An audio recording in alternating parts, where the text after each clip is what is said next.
Hey guys, welcome back to Drawing with Abby. In this video, we're going to be continuing our illustration of Superman and Lois in Clip Studio Paint on my Samsung Tab S9 Plus. Alright, so let's get at it.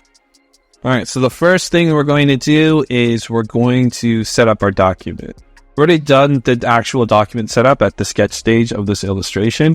What we're doing right now is just making sure we're setting up our layers correctly. So the first thing we're going to do is we're going to take our sketch layer. We're going to bump the transparency of that down to roughly around 30 to 40%. You want it in that sweet spot where it's faded, but you can still make out the line work so you can follow along to your original sketch without getting overly confused with your inking layer. A tip for this is that when you do your sketch, make sure you do it in some sort of colored pencil.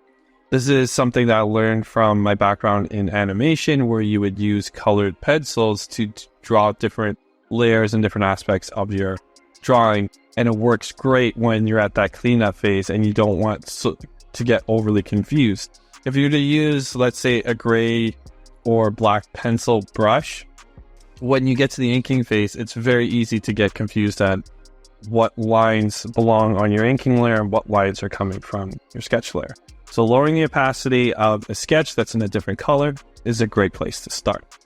Now create a new layer on top of that, and we're going to have this at 100% transparency, and this is the layer that we're going to be doing our inking on. When it comes to digital inking, there's a lot of things that go into it. Some of it may seem super obvious, so I apologize ahead of time if I cover topics that you guys already know of, but I think it's worth covering because there are nuances to some techniques that you just might be aware of. A big, super obvious one is the brush sizes.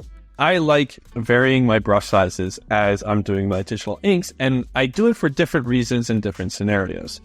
For example, if I was doing an illustration that had a lot of depth to it, there was a background element, a focus point, and a foreground element, I would use my brush sizes to sort of help sell that depth.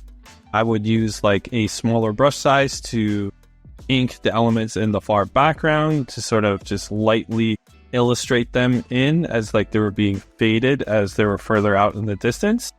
I would use a moderate brush size for my focus area so that I can get some detail in as well as getting some general shapes in with that type of brush size.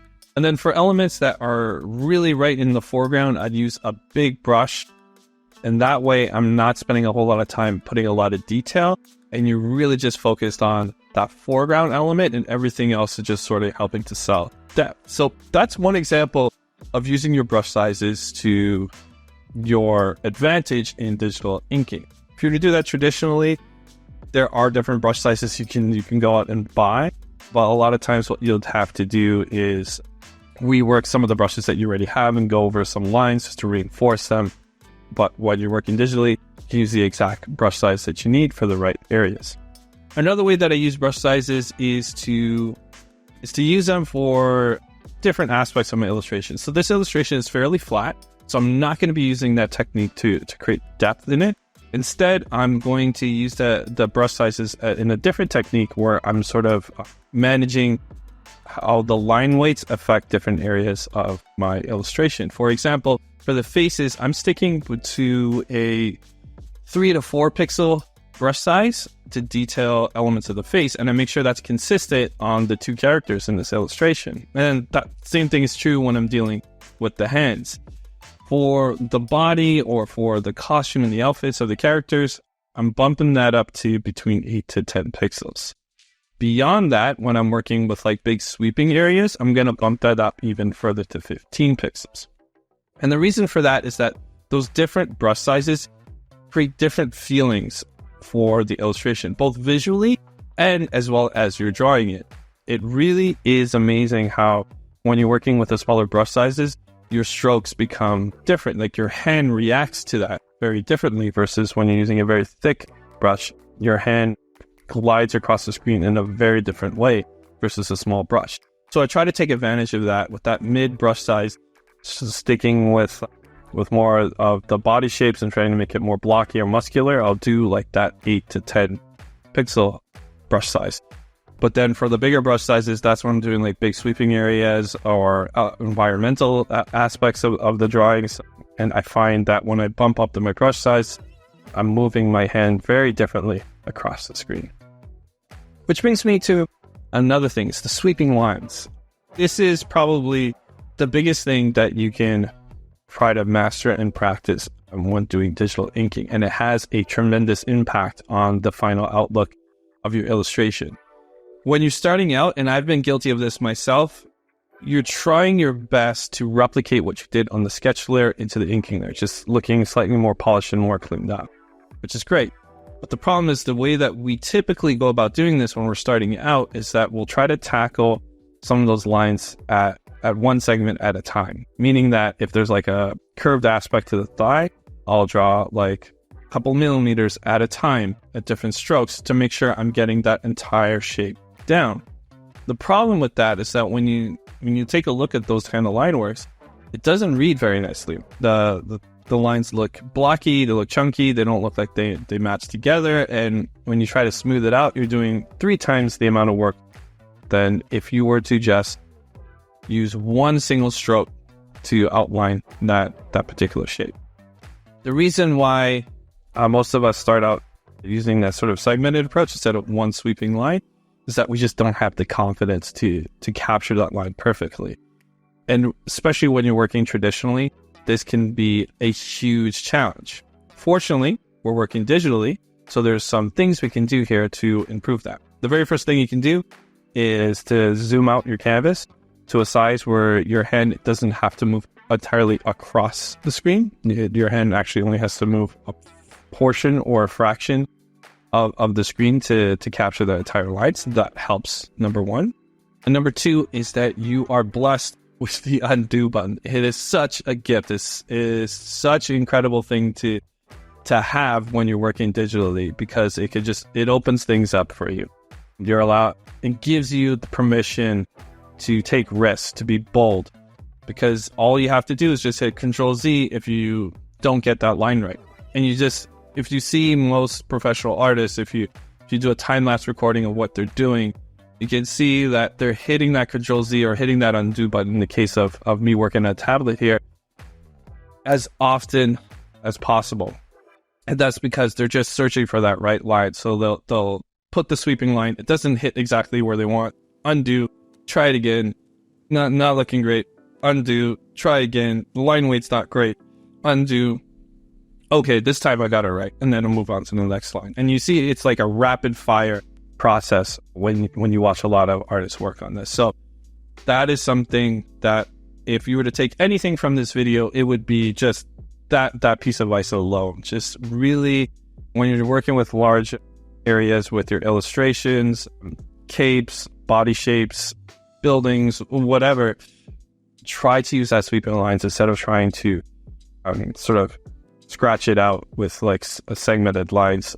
It makes a world of difference. It looks professional. You can feel the confidence coming off the page when you see complete lines like that. Now, if you're new to that, and the undo button is great, but one of the things that you'll soon realize is that to hit those sweeping lines, sometimes there's intersecting elements of your drawing. And there might be something in front of that thigh. There might be something in front of that arm. And so you can't have that full sweeping line. That's true, again, if you're working digitally, where what you put down is what you're going to get on the paper, and there's no way working around that. With working digitally, what I do is that I do not pay attention to intersecting lines. I don't worry or stress out if my line goes too far out. All I'm looking for is if the line that I put down captured the shape, captured the motion, captured the weight of what I'm going for. And then for any tangents, for any intersecting lines, or any lines that overshoot where it was supposed to stop, I don't stress about it. I just grab the eraser tool and I clean that up.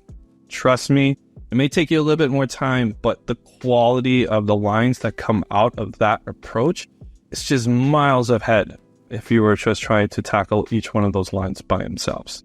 It does make a huge difference. An area that I find myself trying to master is the hatching and cross-hatching technique. So this is a technique where you use small hatching lines or intersecting hatching lines to create a sense of shading and depth in your illustration. And you see comic book artists using this since the end of the golden age. You even see like the classic newspaper strips use this technique. It's very effective. It does a great job. There are master illustrators out there that can create entire illustrations just using hatching and cross-hatching alone. And so it's a very powerful technique if you can master it. I myself still struggle with it. I'm still learning how to make great use out of it. For me personally, what I'm struggling with the most is how much is too much cross-hatching, which is down to a judgment call on what it is you're trying to illustrate, and if adding too much or adding too little is reading well in your illustration. That really requires you to zoom out often and sort of analyze your illustration and where it is at that moment. So that's something that I'm still learning. But one thing that I have learned, and I think is something that has a tremendous impact, is understanding that you don't hatch or cross hatch on your illustration as if it was flat. And what I mean by that is that you try to cross hatch as if it was on the actual surface of your illustration. So if you're cross hatching, let's say a bicep on Superman's arm, just simply don't just put lines completely in parallel with each other across that bicep shape and try to create a sense of shading just like that. It'll work. You'll get that sense of transition from light to dark, but you can improve that so much more if you imagine that you're hatching across a spherical shape, a curved shape. Try to imagine that there's a grid laid across the surface of that arm, and you're hatching in direction of that grid. And what that does is it creates a sense of not only light, but shape and volume in a way that you really getting if you were just to do it as flat as you were doing it before. This is something that I'm fairly new to. I'm being exposed to that particular way of thinking, but I have noticed that it does make a difference, and it's just a great way to sort of elevate your overall inking, and you're just giving your viewers a lot more to work with, and it allows them to read the shapes and read the figures in your illustration that much more clearly if you were to do it the other way around.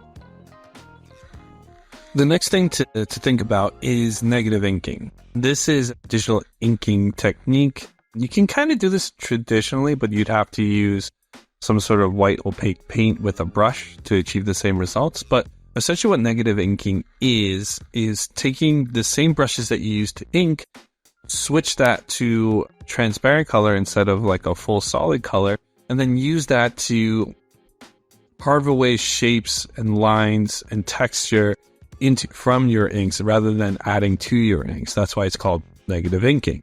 So this is great for adding like some small highlights in some shadowed areas like the lip of a cup or ellipses, or some shiny objects that might have some highlights that you want to add into the shadows.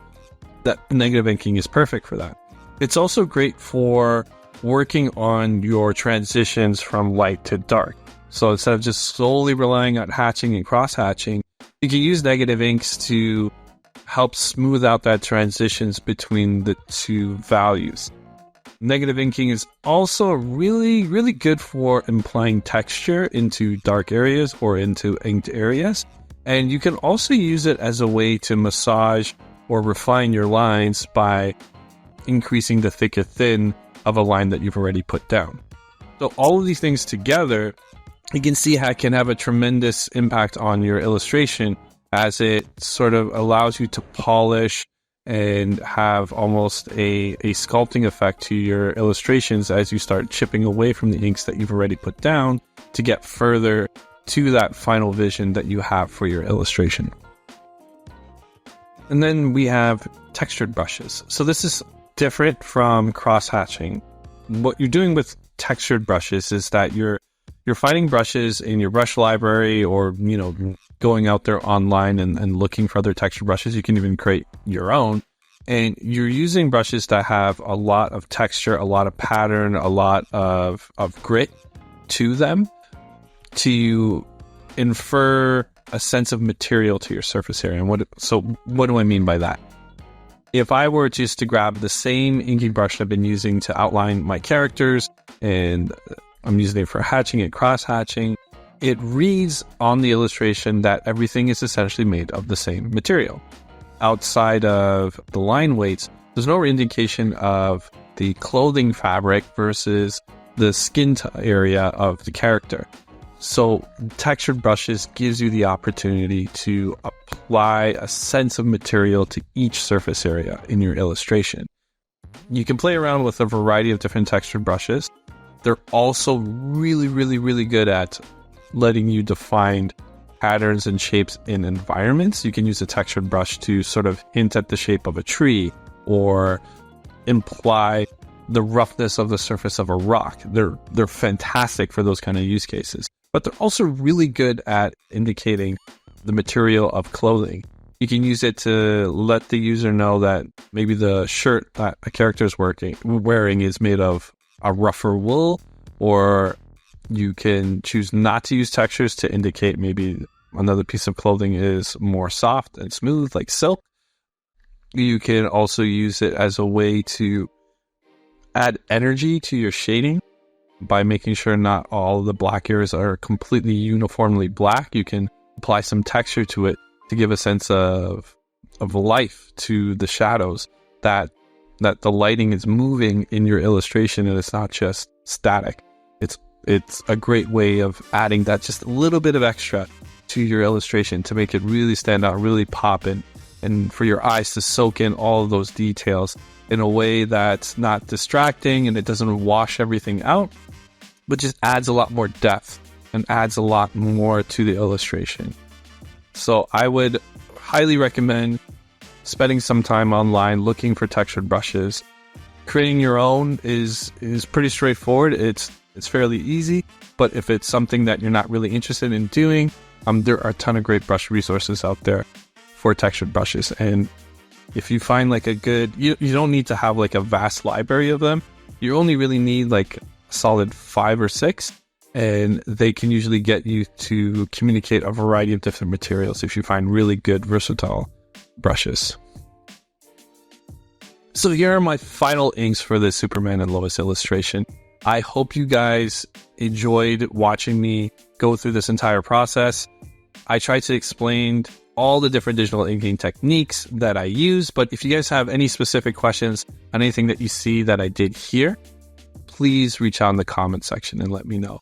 One thing I do want to note, and I probably should have mentioned it earlier, is that a lot of the tips and tricks that I've listed here are things that I do practice, but I do struggle with some of them. So you see me making a lot of mistakes here, and that's okay. Your art journey is very much a journey, myself included. So it's okay to make mistakes, but what's valuable and what's helpful is taking the time to reflect on your process, your techniques, and see how you can improve. And every time you draw, just push a little further into getting to where you want to be. If you guys enjoyed this video, hit that like button. If you guys want to see more, hit that sub button. And as always, until next time, keep drawing.